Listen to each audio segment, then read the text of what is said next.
ഇപ്പൊ ഇന്റർവ്യൂവിൽ ഒരാൾക്ക് എല്ലാറ്റിലും ടോപ്പ് A+, +2 A+ കുറവ്, ഡിഗ്രിക്ക് അത്രയില്ല, PGക്ക് അത്രയില്ല. വേറൊരു കുട്ടി SSLCക്ക് അത്രമാത്രം കിട്ടിയില്ല A+. ഈ +2 വന്നപ്പോൾ എന്ത് കുറേശ്ശെ A+, അത് കഴിഞ്ഞിട്ട് ഡിഗ്രിക്കായപ്പോൾ ടോപ്പ് ഫസ്റ്റ് ക്ലാസ്, PGക്കായപ്പോൾ റാങ്കിനോട് ഈക്വൽ ആയിട്ടുള്ള ഫസ്റ്റ് ക്ലാസ്. ആ ഒരു ലെവലിലാണെങ്കിൽ സെലക്ട് ചെയ്യുന്നത് രണ്ടാമത്തെ ആളായിരിക്കും. കാരണം ഹിസ്റ്റോറിക്കലി അവൻ ഗ്രോത്തിലേക്ക് പോയി, മറ്റാൾ ഹിസ്റ്റോറിക്കലി ഡിക്ലൈനിലേക്ക് പോയി.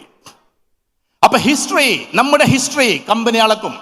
അതിനു വേണ്ടിയിട്ടാണ് നമ്മളോട് എന്ത് ചോദിക്കുന്നത്? സോട്ട് അനാലിസിസ് ചോദിക്കുന്നത്. എന്താ സോട്ട് അനാലിസിസ്? MBA ക്ലാസ് എടുക്കുന്ന ആൾക്കാർ അവിടെ ഇരിക്കട്ടോ. മക്കൾ ആരെങ്കിലും ഒന്ന് പറഞ്ഞിട്ട് എന്താ സോട്ട് അനാലിസിസ്? രക്ഷിതാക്കൾ, ബിസിനസ് ചെയ്യുന്ന ആൾക്കാർക്ക് സോട്ട് അനാലിസിസ് ഒക്കെ അറിയും. ആരെങ്കിലും ഒന്ന് പറയോ?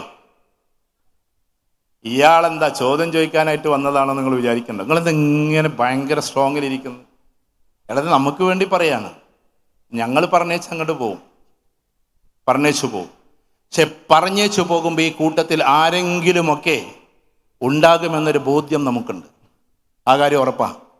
നിങ്ങൾക്ക് വേണമെങ്കിൽ ഞാൻ അമീന എന്ന് പറയുന്ന ഒരു പെൺകുട്ടിയുടെ ഫോൺ നമ്പർ തരാം.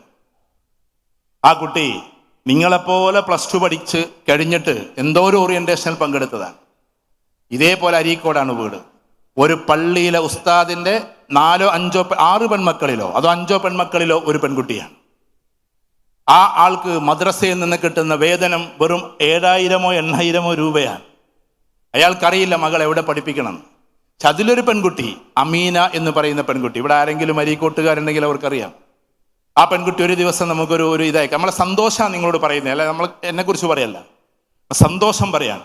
ആ കുട്ടി എനിക്ക് ആദ്യം ഒരു മെസ്സേജ് അയച്ചു, സർ എന്ന് പറഞ്ഞിട്ട്, അസ്സലാമു അലൈക്കും, ഗുഡ് മോർണിംഗ് എന്തൊക്കെ പറഞ്ഞിട്ട് അയച്ചു. എന്നിട്ട് പറഞ്ഞു, സർ എങ്ങനെയാണ് നിങ്ങളോട് നന്ദി പറയേണ്ടത് എന്നറിഞ്ഞുകൂടാ. ഞാൻ വിചാരിച്ചത് ഇപ്പം എന്താ ഞാൻ ചെയ്തു കൊടുത്തേ. പിന്നെ അയക്കുന്നത് എന്താണെന്നറിയോ? പിന്നെ അയക്കുന്നത് ഹാർവാർഡ് മെഡിക്കൽ കോളേജിൽ അവൾക്ക് അഡ്മിഷൻ കിട്ടിയിട്ടുള്ള അവളുടെ ഓഫർ ലെറ്ററാണ്. Harvard medical college. അപ്പൊ സത്യത്തില് അധ്യാപകരുടെ സന്തോഷം ഒരിക്കലും, ഞാൻ അവളുടെ നേരിട്ടുള്ള അധ്യാപകനൊന്നും അല്ല കേട്ടോ, അതേമാതിരി ഒരു ഓറിയന്റേഷൻ പ്രോഗ്രാമിൽ ആ കുട്ടി പങ്കെടുത്തതാണ്. ഞങ്ങൾക്കുള്ള സന്തോഷം ഞാൻ കിട്ടുന്ന വേതനത്തിലല്ല. അത് ബിസിനസ് എന്നൊക്കെ അത്യാവശ്യമൊക്കെ ആർക്കും ഉണ്ടാക്കാം, പൈസ ഉണ്ടാക്കാം.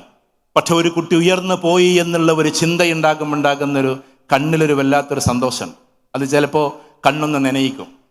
ആ കുട്ടിയുടെ, ഞാൻ സത്യം പറയാം നിങ്ങളോട്, വളരെ സിൻസിയറായിട്ട് പറയാണ്, അമീന, ഡോക്ടർ അമീന മങ്ങാട്ടുചാലിൽ എന്ന് പറയുന്ന കുട്ടിയുടെ പേര് വായിച്ചിട്ട് ഹാർവാർഡ് മെഡിക്കൽ കോളേജ് എന്നിങ്ങനെ, medical school, Harvard medical school എന്ന് പറഞ്ഞിട്ട് ഇങ്ങനെ കണ്ടപ്പോഴേക്കും പിന്നെ എനിക്ക് വായിക്കാൻ പറ്റണില്ല. കണ്ണ് ഇതെന്ത് ഈ കുട്ടിക്ക് അവിടെ അഡ്മിഷൻ കിട്ടിയോ എന്നുള്ളതാണ്. അപ്പൊ ഹാർവാർഡ് മെഡിക്കൽ കോളേജ് എന്ന് പറയുമ്പോൾ ലോകത്തിലെ ഏറ്റവും ടോപ്പ് മെഡിക്കൽ കോളേജിലേക്ക് ആ കുട്ടി കയറിയിരിക്കുകയാണ്. പക്ഷേ പാവം ആ നാട്ടുകാർക്ക് അറിയില്ല ഈ കുട്ടിക്ക് അവിടെ അഡ്മിഷൻ കിട്ടിയിട്ടുള്ളത്. അങ്ങനെ ഒരു ഹാർവാർഡ് മെഡിക്കൽ സ്കൂൾ എന്ന് പറയുന്ന ഒരു സംഭവം ഉണ്ടെന്ന് തന്നെ ചിലപ്പോൾ നിങ്ങൾ ഇന്നായിരിക്കും ആൾക്കാർ കേൾക്കുന്നത്. ഹാർവാർഡ് ബിസിനസ് സ്കൂളിനെ കുറിച്ച് കേട്ടിട്ടുണ്ട്, ഹാർവാർഡ് യൂണിവേഴ്സിറ്റിയെ കുറിച്ച് കേട്ടിട്ടുണ്ടാവും. പക്ഷെ മെഡിക്കൽ ക്യാമ്പസിനെ കുറിച്ച് നമ്മൾ കേൾക്കണമെന്നില്ല, മലയാളികൾ അവിടെ പോകണമെന്നില്ല. ഇന്ന് മലപ്പുറം ജില്ലയിൽ നിന്ന് ഞാൻ അഭിമാനത്തോടു കൂടി പറയുന്നു, കേരളത്തിൽ നിന്ന് അമീന അവിടെയുണ്ട്. ദേ ഹാർവാർഡ് ബിസിനസ് സ്കൂളിന്റെ, ഹാർവാർഡ് യൂണിവേഴ്സിറ്റിയുടെ, ഹാർവാർഡ് മെഡിക്കൽ കോളേജിൽ ഇന്ന് ആ കുട്ടി പഠിക്കുന്നു. അതും വെറും ഒരു ഉസ്താദിന്റെ സാധാരണ പെൺകുട്ടിയായ പെൺകുട്ടി. ഞാൻ പറയുന്നത്, അങ്ങനെ ആരെങ്കിലും ഭാവിയിൽ ഒരു അമീന IIT-യിൽ എത്തുന്നവർ, നിങ്ങൾ IIT-യിൽ എത്തിയില്ല, ശരി, ഇനിയും നിങ്ങൾക്ക് സാധ്യതയുണ്ട്. ഇവിടെ ഇരിക്കുന്ന കുട്ടികൾക്ക് BTech കഴിഞ്ഞ് MTech-ന് അവിടുത്തെ അഡ്വാൻസ്ഡ് ആയിട്ടുള്ള ടെസ്റ്റ് എല്ലാം എഴുതിയിട്ട് നിങ്ങൾക്ക് ഇനിയും എത്താം. ഒരു പക്ഷേ BTech-ന് അവിടെ എത്തുന്നതിനേക്കാൾ നിങ്ങളുടെ ഇപ്പോഴത്തെ JEE ജോയിന്റ് എൻട്രൻസ് എക്സാമിനേക്കാൾ ഈസി ആയിരിക്കും ചിലപ്പോൾ MTech-നുള്ള നിങ്ങളുടെ എക്സാമിനേഷൻ. പറഞ്ഞു മനസ്സിലാണ്ടോ നിങ്ങൾ? ഇനിയും ഇതിലിരിക്കുന്ന പല കുട്ടികൾക്കും IIT-യിൽ ഇനിയും എത്താം. ഞാൻ IIT-യെ ഇങ്ങനെ പറയുന്നത് ഇന്ത്യയിലെ ഏറ്റവും ടോപ്പ് ക്യാമ്പസ് ആയതുകൊണ്ടാണ്. അതിനുള്ള ഫെസിലിറ്റിയും KMCT നിങ്ങൾക്ക് ഒരുക്കി തരുന്നു. നിങ്ങളുടെ സ്കില്ലുകളെ വളർത്തിയിട്ട് നിങ്ങൾ MTech ചെയ്യുന്നത് IIT-യിലെങ്കിൽ ശരി. എനിക്കറിയാവുന്ന കുറെ സുഹൃത്തുക്കളുണ്ട്, BTech എല്ലാം കഴിഞ്ഞിട്ട് അതിമനോഹരമായിട്ട് MTech-ലേക്ക് ഇങ്ങോട്ട് പോയിട്ടുള്ള, IIT-യിലേക്ക് പോയിട്ടുള്ള, NIT-യിലേക്ക് പോയിട്ടുള്ള, അവിടുന്ന് PhD കഴിഞ്ഞിട്ടുള്ള. അപ്പൊ ഞാൻ പറഞ്ഞു വരുന്നത്, അതൊക്കെ നമ്മൾ ഇന്നത്തെ ദിവസം ആഗ്രഹിക്കണം, നമ്മൾ സ്വപ്നം കാണണം. ഭാവിയിൽ ഞാൻ പറഞ്ഞല്ലോ, ഈ കമ്പനികൾ നമ്മളെ സെലക്ട് ചെയ്യുന്ന മാനദണ്ഡം പറഞ്ഞു. എൻ്റെ പ്രിയപ്പെട്ട കുട്ടികളെ, ഇവിടെ ഇരിക്കുന്ന എല്ലാവരോടും പറയാണ്, രക്ഷിതാക്കളോടും പറയാണ്, നമ്മുടെ സ്കൂൾ, ആ സ്കൂളിൽ നമ്മൾ പഠിച്ചതെല്ലാം ജസ്റ്റ് ഇങ്ങനെ പെറുക്കിയെടുത്തുള്ള പഠനമാണ്. അതിൽ നിന്നുള്ള മോചനമാണ് ഇന്നത്തെ ദിവസം ആദ്യം നിങ്ങൾ ഏറ്റെടുക്കേണ്ടത്. സ്കൂൾ സിസ്റ്റത്തെ ഞാൻ കുറ്റപ്പെടുത്തല്ല, പക്ഷെ പറയാം, മത്തിക്ക് 4 കാലുണ്ട് എന്ന് ഏതെങ്കിലും ഒരു ഓതർ എഴുതി വെച്ചാൽ മത്തിക്കെവിടെ സാർ 4 കാല് എന്ന് എഴുന്നേറ്റ് ചോദിക്കുന്ന ചോദ്യം പണ്ട് കാലത്തുണ്ടായിരുന്നില്ല. കാരണം സാറ് പറഞ്ഞു എന്ന അർത്ഥത്തിൽ നമ്മൾ മത്തിക്ക് 4 കാലുണ്ടെന്ന്, ചാളക്ക് 4 കാലുണ്ടെന്ന് പറയാം. നേരെ മറിച്ചിട്ട് ഇപ്പോഴും നമ്മുടെ സ്കൂൾ സിസ്റ്റത്തിൽ കുറച്ചൊക്കെ മാറി വരുന്നുണ്ട്. സ്കൂൾ സിസ്റ്റത്തിൽ നോക്കിക്കോ, മൂന്നാറിനെ കുറിച്ച് എഴുതുക എന്നായിരിക്കും ഉണ്ടാവുക. നേരെ മറിച്ചിട്ട് പുറത്തുള്ള എഡ്യൂക്കേഷൻ സിസ്റ്റത്തിൽ ഒരാൾ ചോദിക്കാൻ നമ്മളോട്, കേരളത്തിൽ എത്ര ഡെസ്റ്റിനേഷൻ ഉണ്ട്, എത്ര ഡെസ്റ്റിനേഷൻ അഥവാ ആളുകൾക്ക് വരാൻ പറ്റുന്ന ടൂറിസ്റ്റ് ഡെസ്റ്റിനേഷൻ, അതിൽ ഏതാണ് ഏറ്റവും ബെസ്റ്റ് എന്ന് അനലൈസ് ചെയ്ത് ഞങ്ങളോട് പറയുക. ഞങ്ങൾക്ക് അവിടെ വരാനുള്ള ദിവസമാകെ 3 ദിവസമേ ഉള്ളൂ, 3 days. ആ 3 daysന്റെ ഉള്ളിൽ ഏറ്റവും മനോഹരമായി കേരളത്തെ എക്സ്പ്ലോർ ചെയ്യാൻ ഏത് മേഖല ഞങ്ങൾ തിരഞ്ഞെടുക്കണമെന്ന് അനലൈസ് ചെയ്ത് മറുപടി പറയൂ എന്നായിരിക്കും 10ാം ക്ലാസ്സുകാരൻ്റെ ക്വസ്റ്റ്യൻ. അപ്പൊ നമ്മൾ വയനാടിനെ കുറിച്ച്, തേക്കടിയെ കുറിച്ച്, മൂന്നാറിനെ കുറിച്ച് എല്ലാം അനലൈസ് ചെയ്തിട്ട് മറുപടി കൊടുക്കണം. അവിടുത്തെ സിസ്റ്റം അതാണ്. നമ്മളതിൽ സന്തോഷിക്കുന്നു. കാരണം ആ സിസ്റ്റം ഇങ്ങോട്ട് കുറേശ്ശൊക്കെ വന്നു കഴിഞ്ഞിട്ടുണ്ട്, ഇനിയും കുറെ വരാനുണ്ട്. ഇപ്പോ കഴിഞ്ഞ മാസം എൻ്റെ മകൾ ഞാൻ എൻ്റെ മകളെ കുറിച്ച് പറയല്ലോ കേട്ടോ, അവൾ സാധാരണ പെൺകുട്ടിയാണ്. എൻ്റെ മകൾ എനിക്കൊരു കേസ് സ്റ്റഡി അയച്ചു തന്നു.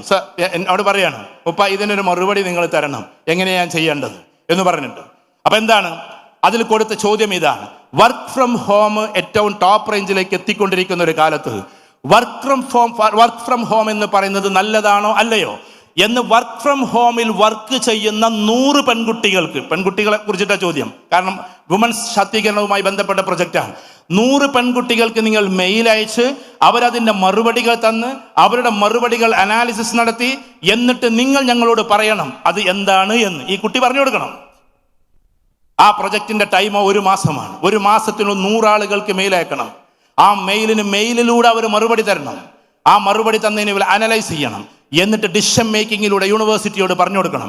യൂണിവേഴ്സിറ്റി അത് അതിമനോഹരമായി അവതരിപ്പിച്ചിട്ടുണ്ടെങ്കിൽ 100 കുട്ടികൾക്ക് കേസ് സ്റ്റഡി കൊടുത്താൽ അത് ഒന്ന് ആർട്ടിക്കിളായിട്ട് പ്രഖ്യാപിക്കും, അഥവാ ജേണലായിട്ട് വരും. ആ ജേണൽ ബേസ് ചെയ്തിട്ടായിരിക്കും പിന്നെ അവരുടെ മുന്നോട്ടുള്ള പഠനത്തിന് സ്കോളർഷിപ്പ് കൊടുക്കുക. അതാണ് പുറത്തുള്ള സിസ്റ്റം. ഞാൻ പറഞ്ഞ മനസ്സിലാവുണ്ടോ കുട്ടികൾ? മനസ്സിലാവുണ്ടോ? എന്ന് വെച്ചാൽ നമ്മുടെ പ്രൊജക്റ്റുകൾ ജേണലിൽ എന്ത് ചെയ്യും? വരും. ആ ജേണലിൽ വന്നതനുസരിച്ചായിരിക്കും ഭാവിയിൽ നമ്മുടെ പഠനത്തിന് യൂണിവേഴ്സിറ്റി തീരുമാനിക്കുക. അത്തരം സിസ്റ്റങ്ങളാണ് പുറത്തു വന്നുകൊണ്ടിരിക്കുന്നത്. പക്ഷെ നമ്മുടെ നാട്ടിൽ ഞാൻ പറഞ്ഞു വരുന്നത് ഇത്രയേ ഉള്ളൂ. ബിടെക് ഇപ്പൊ നമുക്കറിയാമല്ലോ, ടെക്നിക്കൽ യൂണിവേഴ്സിറ്റി ഏറ്റെടുത്തതിന് ശേഷം ഒരുപാട് റേഞ്ച് കൂടിയിട്ടുണ്ട്. എങ്കിലും ഇന്നത്തെ കാലഘട്ടത്തിലെ ആളുകൾക്ക് വേണ്ടുന്ന, കമ്പനിക്ക് വേണ്ടുന്ന രീതിയിലേക്ക് മൊത്തത്തിൽ എത്തിയിട്ടില്ല എന്ന് എല്ലാവരും പറഞ്ഞുകൊണ്ടിരിക്കുന്നു. കാരണം ഇന്നിങ്ങനെ അനുദിനം മാറിക്കൊണ്ടിരിക്കുകയാണ്. അപ്പൊ നമ്മളെ മൊബൈലുള്ള ഒരു ടെക്നോളജി ഇന്നത്തതല്ല നാളെ വരുന്നത്.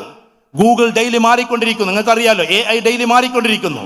പക്ഷെ ഡെയിലി മാറ്റുക എന്നത് നമുക്ക് സിലബിയെ പറ്റി പറയാൻ കഴിയില്ല, അല്ലെ? സിലബസ് അങ്ങനെ ഡെയിലി മാറ്റാൻ പറ്റുമോ? പറ്റില്ല. എല്ലാ ദിവസവും മാറുന്നതല്ല സിലബസ്.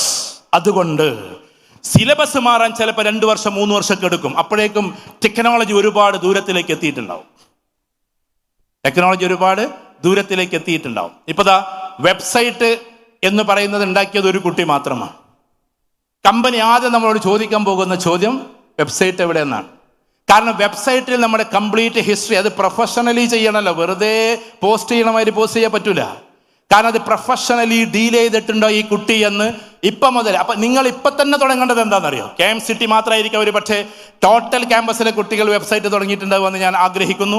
അതുകൊണ്ട് ഇന്നു മുതലേ എങ്ങനെയാണ് ഒരു വെബ്സൈറ്റ് ഉണ്ടാക്കുക എന്ന് അവനവന്റെ പേരിൽ, നിങ്ങൾക്ക് സോഷ്യൽ മീഡിയ പോസ്റ്റ് ചെയ്യാൻ കഴിയാം, നിങ്ങൾക്ക് എല്ലാം ഉണ്ട്. പക്ഷെ വെബ്സൈറ്റ് എങ്ങനെയാണ് ഉണ്ടാക്കേണ്ടത്, അതിനെങ്ങനെയാണ് അപ്ഡേഷൻ നടത്തേണ്ടത്, അത് AI-യിലേക്ക് ഇട്ടുകൊണ്ട് ഡെയിലി അപ്ഡേഷൻ, AI എങ്ങനെയാണ് നമ്മുടെ ഈ പറയുന്ന വെബ്സൈറ്റ് ഡെയിലി അപ്ഡേഷൻ നടത്തേണ്ടത്, അതിലേക്ക് എന്തൊക്കെ കണ്ടന്റുകളാണ്, കോണ്ടന്റ് ആണ് നമ്മൾ കൊടുക്കേണ്ടത്, ഇതൊക്കെ നമ്മുടെ ഭാഗത്തു നിന്നുണ്ടാകണം. അങ്ങനെ ഉണ്ടാകുമ്പോഴാണ് നമ്മൾ ഈ വിദ്യാഭ്യാസത്തിലൂടെ ഉയരുന്നത്. ഇപ്പൊ BBA കുട്ടികൾ ഇവിടെയുണ്ട്, മാനേജ്മെന്റ് കുട്ടികൾ എന്തായാലും ചെയ്യേണ്ടത് നിങ്ങളും ചെയ്യേണ്ടത്. അപ്പൊ ബിടെക്കാർ വിചാരിക്കും അത് മാനേജ്മെന്റുകാരോടാണ്. ബിടെക് കഴിഞ്ഞവർ ഏറ്റവും കൂടുതൽ പോകുന്നത് എങ്ങോട്ടാണെന്നറിയോ? നിങ്ങൾക്ക് അറിയോ എങ്ങോട്ടാ മോനെ? ബിടെക്കിലെ അതിദായകന്മാരൊക്കെ പോകുന്നത് MBA ചെയ്യാൻ IIM-ലേക്കാണ്. കാരണം ടെക്നോളജിയെയും കൊമേഴ്സിനെയും ക്ലബ് ചെയ്താൽ വേറെ ലെവലിലേക്ക് എത്തും. സുന്ദർപിച്ച ചെയ്തത് അതാണ്.